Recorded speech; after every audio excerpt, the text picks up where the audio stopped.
দিয়েছি। আমরা আমাদের উহুদের হাতিয়ারকে বিক্রি করে দিয়ে আমরা শুধুমাত্র ফতোয়াবাজির মাঝে ইসলাম প্রতিষ্ঠা করার চেষ্টা করছি।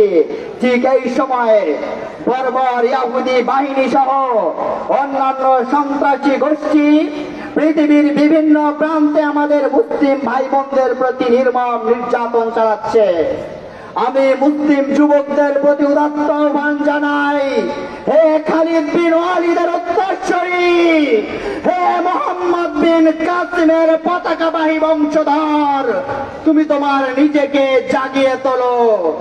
তুমি তোমার নিজেকে এমন ভাবে তৈরি করো যে বর্তমান সময়ের সালাউদ্দিন আইয়ুবীর ভূমিকা পালন করে তুমি তোমার পবিত্র ভূমিকে রক্ষা করবে।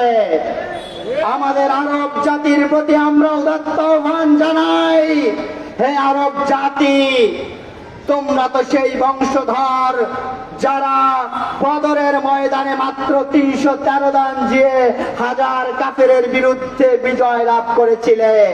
কোথায় গেল তোমাদের সেই হারানো ঐতিহ্য?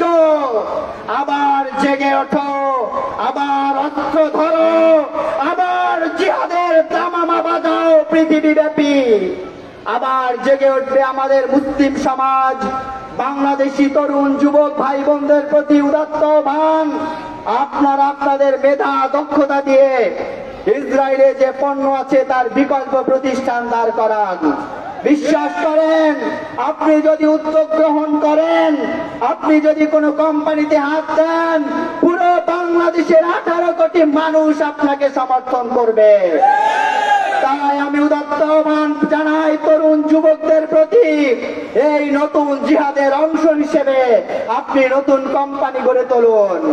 আপনি বাণিজ্য যুদ্ধে তাদের বিরুদ্ধে বিজয় লাভ করার জন্য এমন কিছু পদক্ষেপ গ্রহণ করেন যাতে মুসলিম বিশ্ব যেভাবে অর্থনৈতিকভাবে লাভবান হবে, ঠিক তেমনি ভাবে ইসরায়েল সহ তাদের সন্ত্রাসী গোষ্ঠীর আর্থিকভাবে ক্ষতির সম্মুখীন হবে।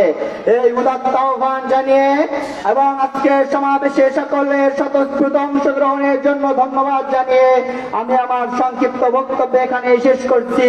ওয়া আখিরু দাওয়ানা আলহামদুলিল্লাহি রাব্বিল আলামিন। বাংলাদেশ জিন্দাবাদ, ফিলিস্তিন জিন্দাবাদ। ধন্যবাদ।